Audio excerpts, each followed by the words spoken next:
오늘 제가 이 강의를 하면서 취하는 하나의 방식은 빅 히스토리를 통해서 세계 이주를 보려고 해요. 그래서 오늘 소개하려고 하는 세계 이주는 단지 최근에 이런 아시아 안에서의 이주에만 국한되지 않고 인류의 역사에서부터 시작된 그런 이주가 어떻게 발전을 해와서 지금까지 이르렀는지, 그리고 이주로 인한 하나의 사회의 중요한 이 변화, 이 과정들이 어떤지를 이 빅 히스토리라고 하는 큰 관점을 통해서 소개하려고 해요. 이 빅히라고 하는 것은 이 우주의 형성, 지금부터 한 137억 년 전에 빅뱅이라고 하는 대폭발로부터 우주가 시작되었다라고 하는데, 그때부터 현대에 이르는 역사를 이 학자 간에 그리고 융합적으로 연구하는 학문의 분야를 빅 히스토리라고 합니다. 근데 이 빅 히스토리는 하나의 그 이야기에 그치는 것이 아니라 우리가 지금 현 시점에서 가장 믿을 만하다라고 생각하는 이 과학적인 지식에 근거해서 세계의 근원에 대한 하나의 거대한 스토리다라고 우리가 보면은 될 것 같습니다. 그래서 이러한 빅 히스토리의 하나의 장점은 우선은 우리가 이 현상을 바라보는 시각이 상당히 긴 하나의 역사적인 관점을 취한다는 것이고, 두 번째로는 하나의 현상을 그 자체로만 보는 것이 아니라 그것과 관련된 여러 가지 차원들을 복합적으로 본다라고 하는 것이죠. 거기에는 천체학도 들어가고 또 생물학도 들어가고 물리학도 들어가고 역사, 철학, 사회과학, 인문학, 예술, 이런 것들이 어떻게 서로 맞물려 가면서 이제 발전을 해 왔는가를 바라볼 수 있는 총체적인 관점이라고 생각을 합니다. 그런 면에서 저는 이 이주라고 하는 것도 이러한 빅 히스토리의 관점에서 바라보는 것이 필요하다고 봐요. 그래서 빅 히스토리에서 그 우주의 형성부터 현대까지 이르는 하나의 타임라인을 크게 8가지로 구분을 하고 있습니다. 앞서 말했던 것처럼 우주가 정말로 작은 점보다도 작은 그러한 상태에서 순식간에 폭발을 해서 우주가 팽창을 하고 있다라고 하는 이런 빅뱅 이론이 관점에서 바라볼 때 바로 그런 빅뱅이 일어난 시기를 137억 년 전으로 보고, 이게 흩어졌던 우주의 물질들이 서로 중력에 의해서 이제 행성을 형성하고 항성을 만들고 하는 이러한 최초의 별이 출현한 것을 135억 년 전으로 봅니다. 그러면서 우주를 이루는 여러 가지 원소들이 이 과정에서 만들어졌다고 봐요. 초기에는 수소라든가 헬륨이라든가 와 같이 가볍고 단순한 그러한 원소들이 있었던 것이, 이것이 별이 폭발하고 이제 형성되는 과정에서 보다 더 무거운 원소들이 만들어지죠. 어떤 탄소라든지 철이라든지 우라늄이라든지 이러한 것들이 이 과정에서 만들어지게 되는 것이죠. 그래서 이렇게 빅뱅을 연구하는 사람들은 우리 신체를 우주의 먼지라고 불러요. 스타더스트라고 부르거든요.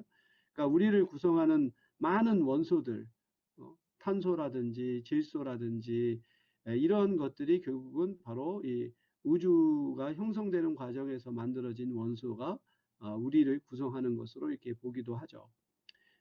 이렇게 우주에서 이런 많은 별들이 만들어지면서 우리가 살고 있는 태양계, 그리고 그 중에서도 지구가 형성된 것은 46억 년 전으로 봅니다.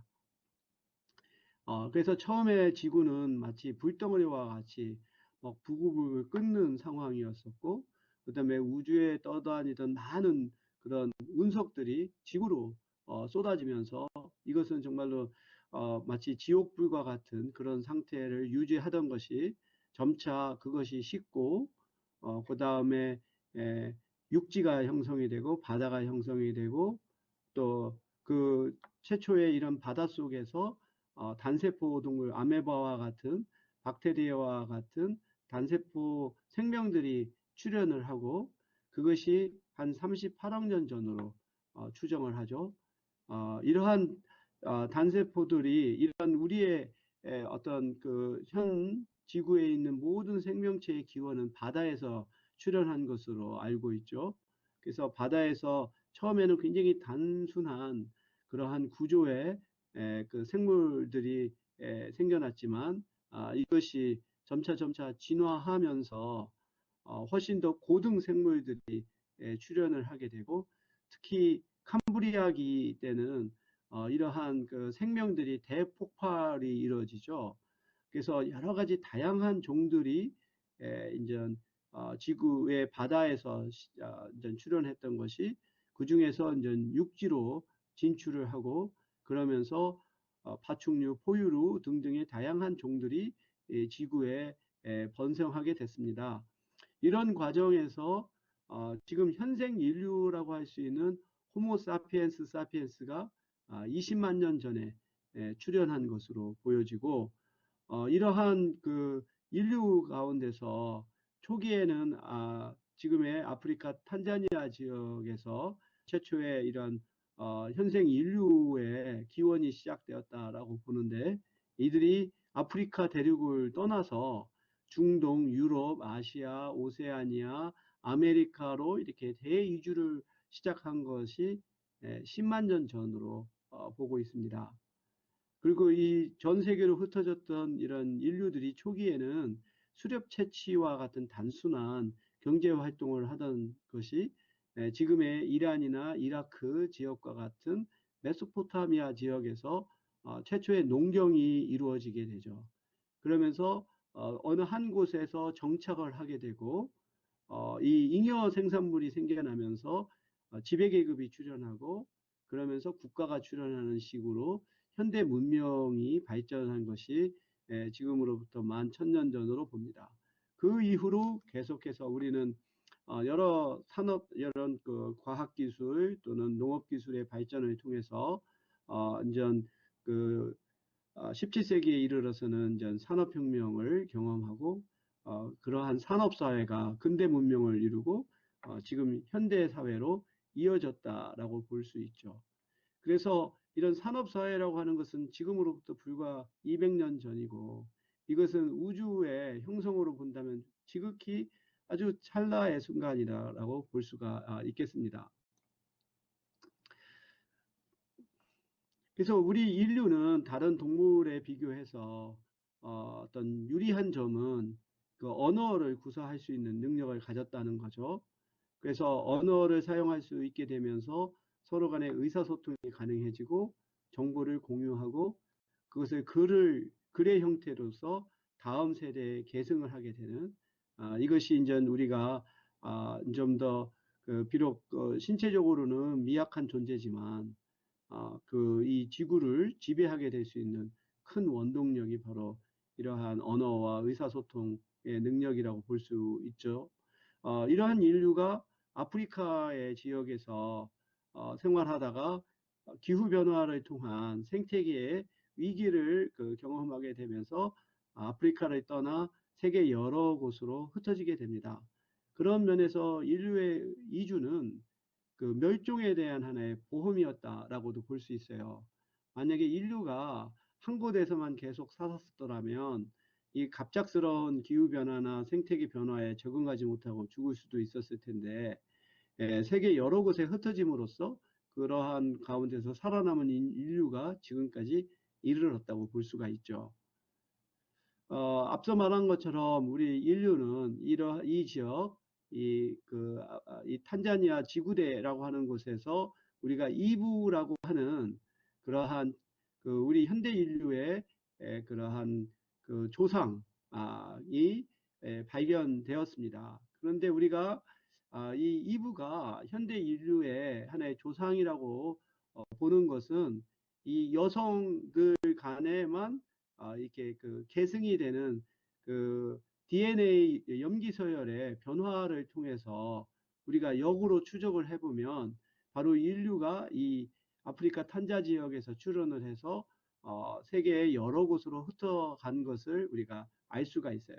그래서 어머니에서 딸로, 딸에서 손녀로 계속해서 여성들로만 이렇게 전달이 되는 DNA의 염기서열을 우리가 추적을 해보면 바로 여기에서부터 현생 인류가 시작됐다라고 과학자들은 추정을 합니다. 이것을 좀 더 우리가 좀 더 그 근대의 시기로 돌아오게 되면 인류 이주는 기원전 2000년부터 시작된 하나의 고대 이주가 있죠.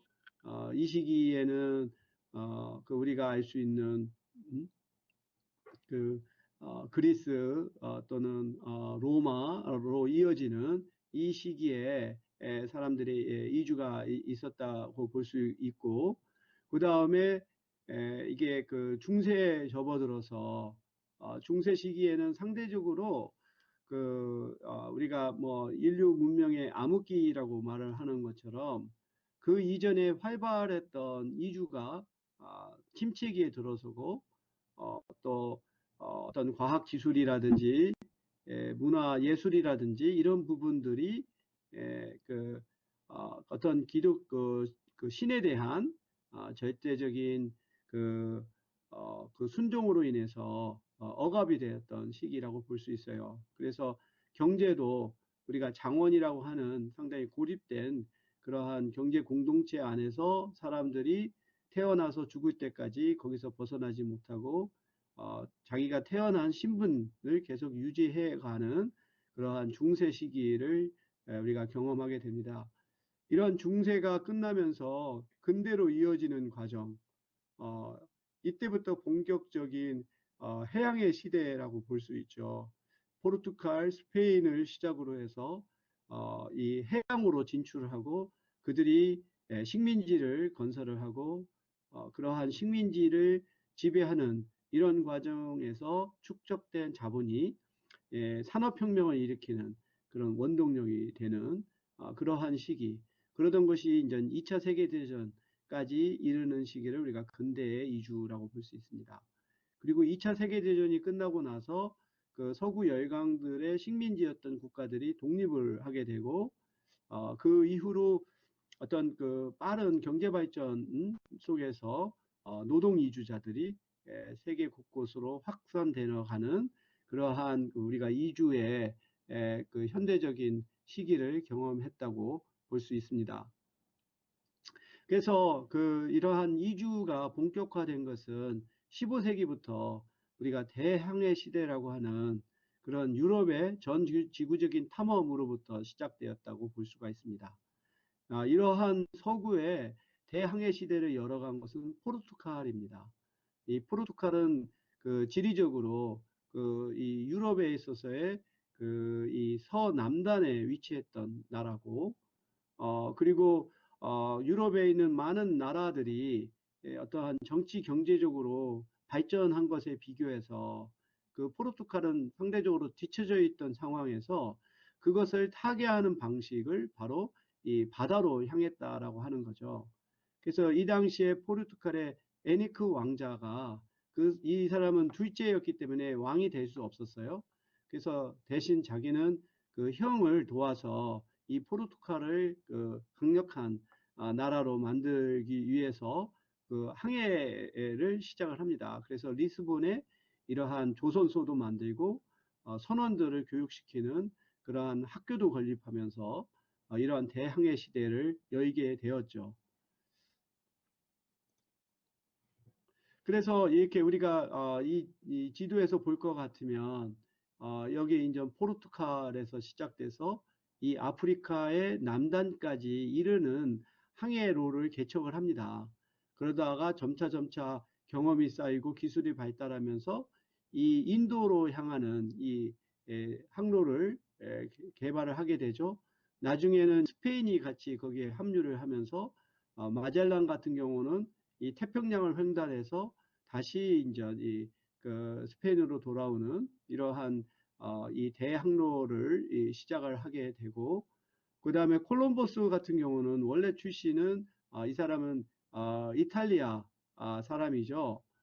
그런데 이탈리아에서 자기가 이루고자 하는 이 인도로 가는 길을 개척하는 지원을 받지 못하니까 스페인의 이사벨 여왕한테 가서 자기가 이제 인도로 가는 항로를 개발하고 거기서 생긴 수익을 바치겠다. 이렇게 약속을 해서 그 지원을 받아가지고 가는데, 그 콜럼버스는 당시 지구는 둥글다라고 하는 학설을 믿었기 때문에 굳이 이렇게 어렵게 가지 않고 반대쪽으로 가면 인도에 갈 수 있을 거다라고 생각을 해서 대서양을 건너가게 돼요. 그래서 결과적으로는 이 서인도 제도, 지금 이 카리브해 지역인데 이쪽을 발견하게 되죠.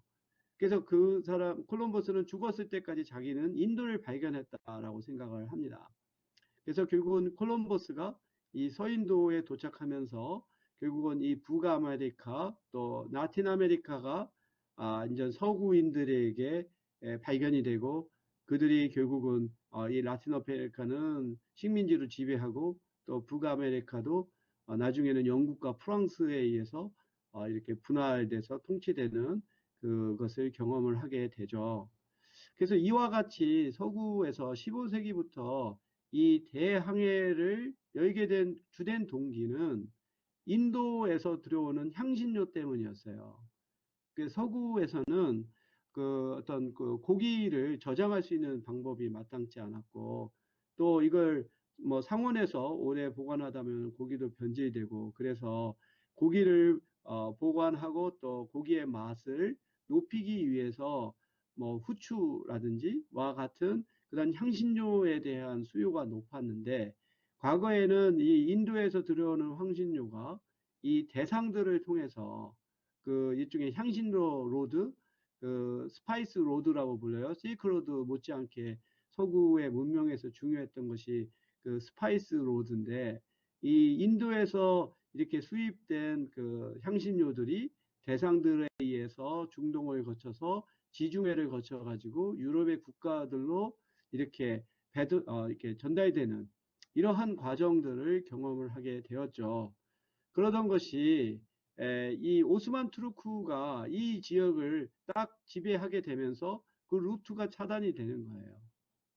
그러다 보니까 인도에서 이러한 향신료를 가져올 수 있는 새로운 루트를 찾으려고 했던 그러한 그 노력이 결국은 아프리카를 가로질러서 인도에 가는 이 루트를 개발하는 것이 이런 대항해 시대를 열었던 주된 동기였다라고 볼 수가 있습니다. 그래서 이렇게 15세기부터 시작된 대항해 시대는 아시아라든지 아프리카라든지 또는 이 중남미와 같은 나라 그런 지역에 유럽의 많은 식민지들을 건설하는 계기를 마련하게 됩니다.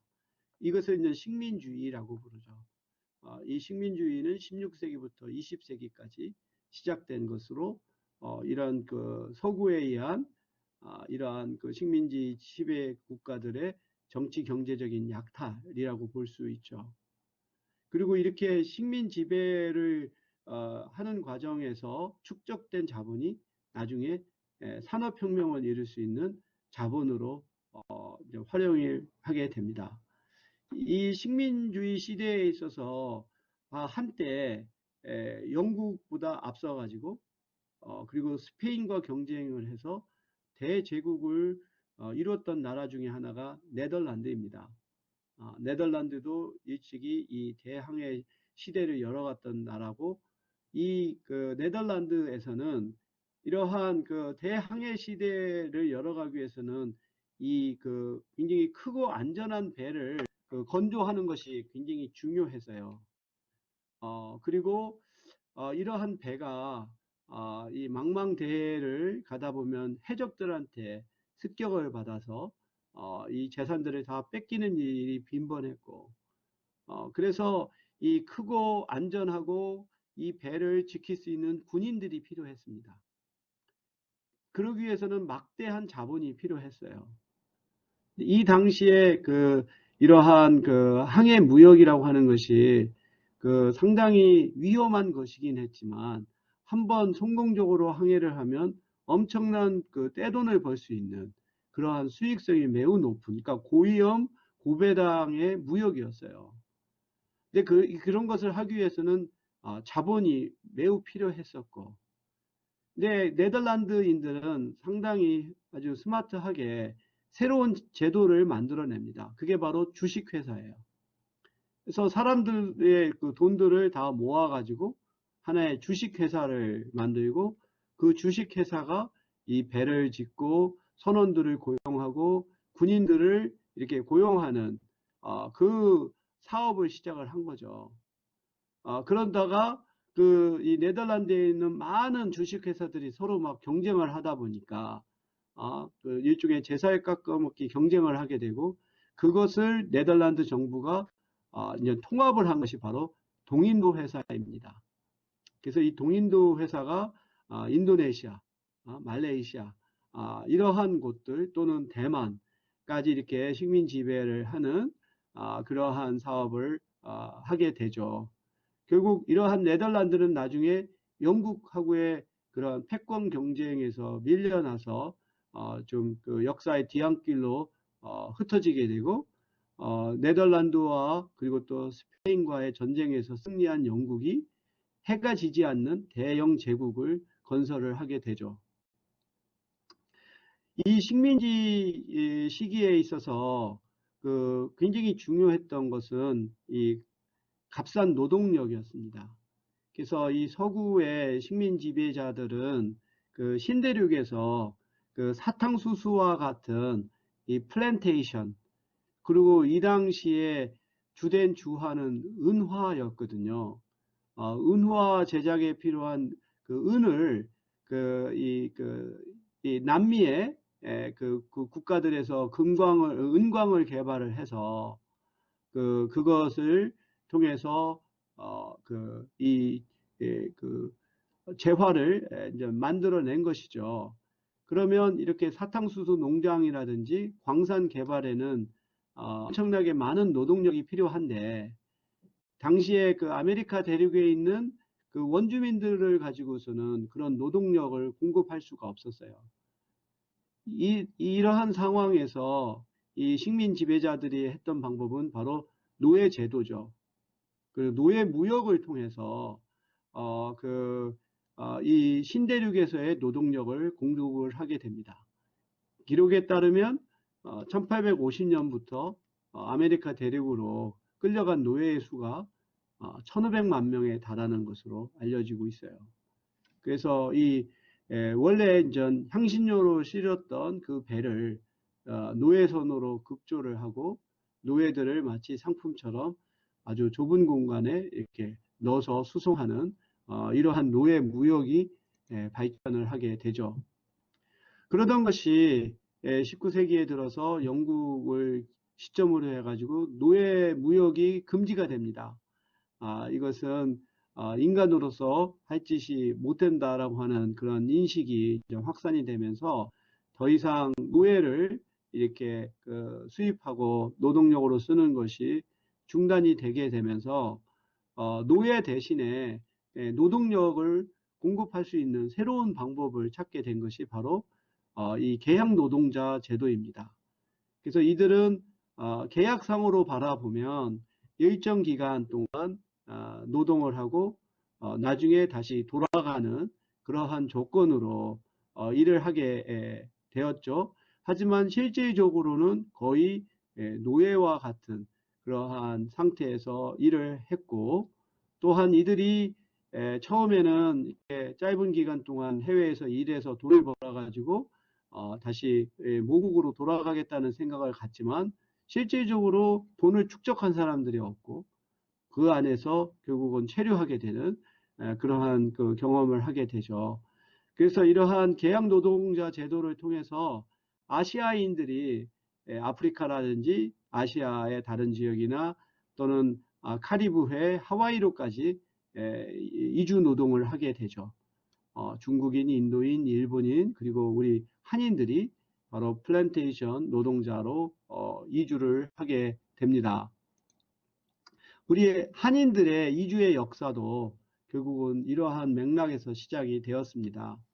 이런 차원에서 이 설탕이라고 하는 것이 굉장히 우리 인류 역사에 있어서 중요한 그 역할을 하게 돼요.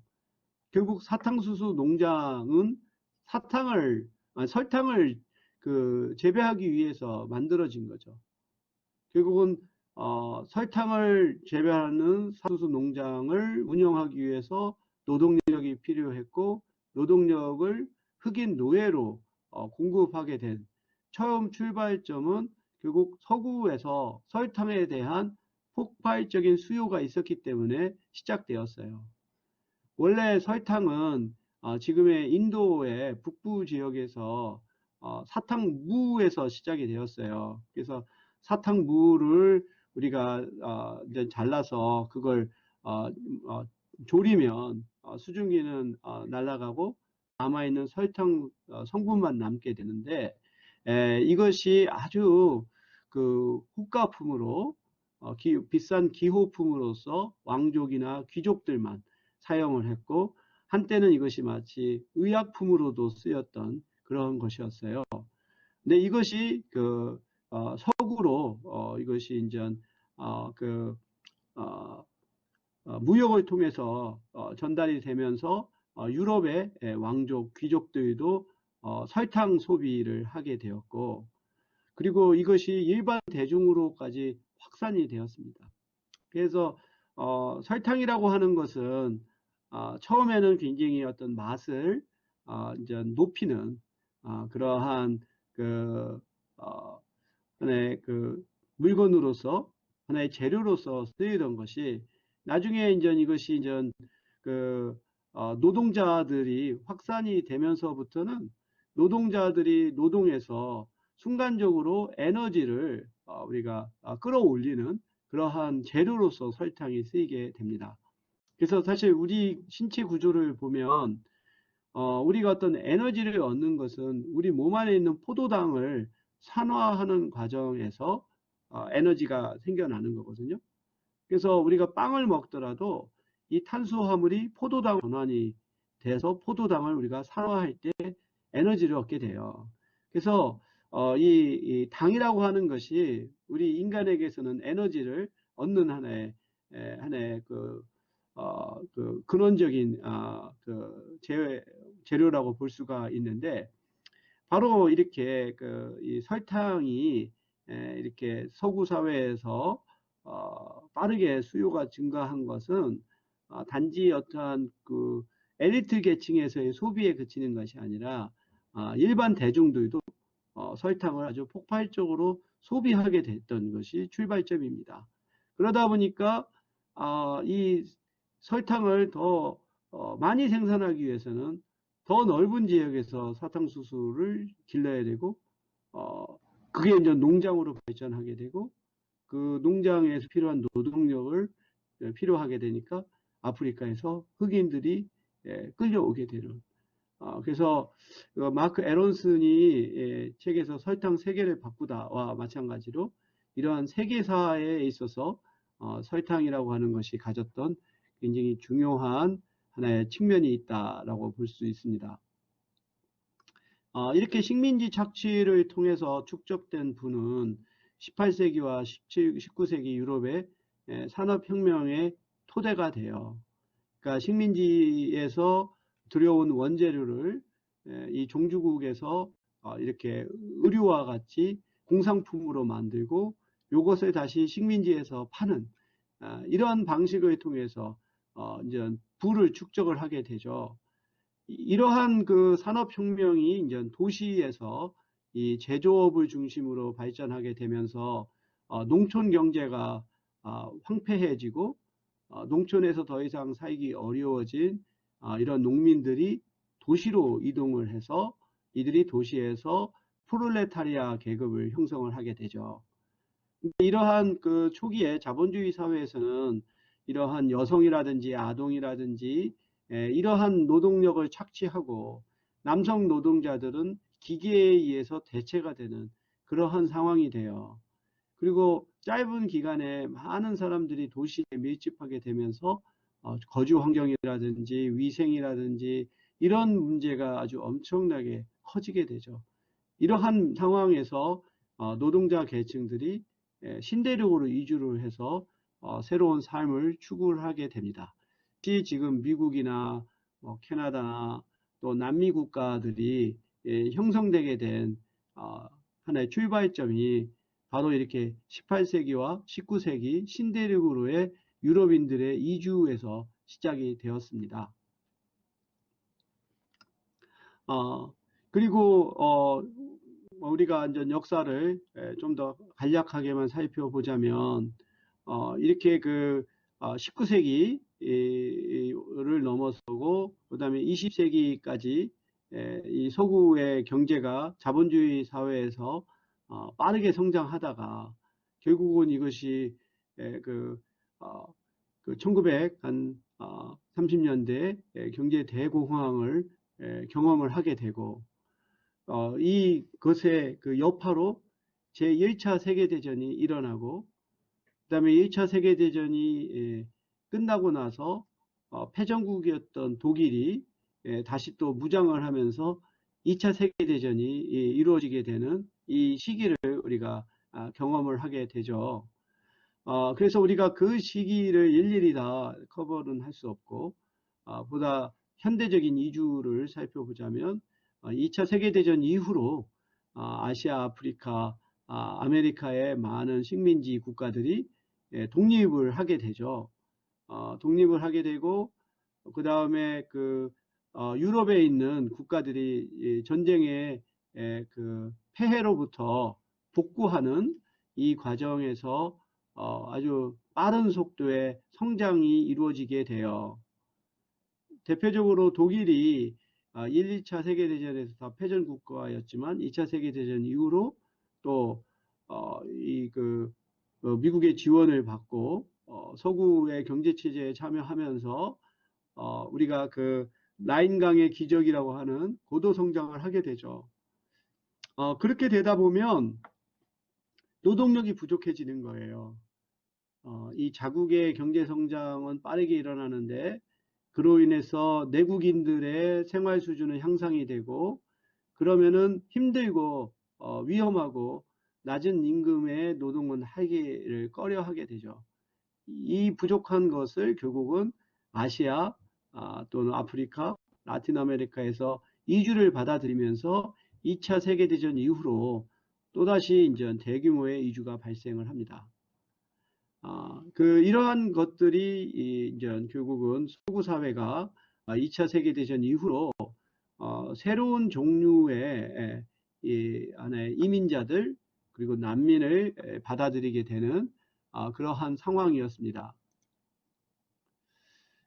그래서 좀 더 살펴보자면 그 2차 세계대전 이후로 그 다음에 1970년대까지 그러니까 1973년에 오일 쇼크가 일어나기 이전까지는 굉장히 서구가 고도 성장을 경험했던 시기입니다. 그래서 이때 개발도상국에서 이주 노동자들이 이제 서구로 대규모 이주를 하게 되죠.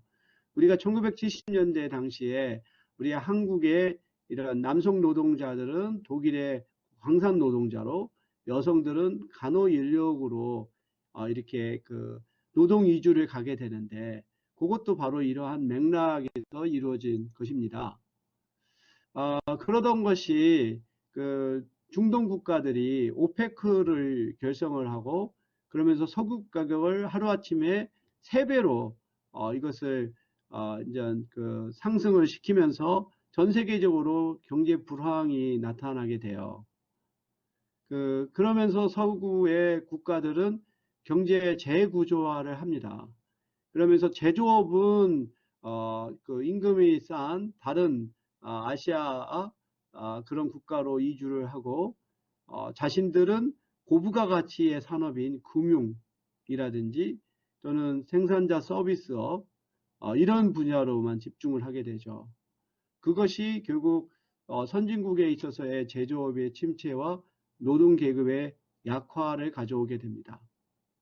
반면 아시아의 신흥공업 국가들은 이 과정에서 빠르게 경제 성장을 또 이루게 되죠. 그러는 것이 이제 또 서구 국가에서 60년대 중반 이후부터 이민법을 개정을 하게 돼요.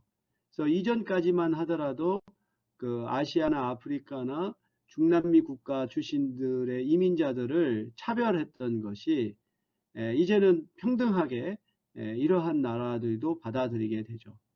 그리고 앞서 말했던 것처럼 60년대부터 시작됐던 아시아 신흥 공업 국가들이 발전하게 되면서 이 중에서 이제 또 이주 노동자 또는 중상층이 형성이 되면서 이제 그 자기 국가를 떠나서 이주를 하는 이런 사람들이 늘고, 그리고 또 중동 국가들, 아프리카에서의 내전 이런 것들로 인해서 생겨난 난민들이 유럽으로 향하게 되면서 유럽 내에서 반이민자 정서와 반다문화주의 역풍이 불게 되는 하나의 배경을 마련을 하게 되죠.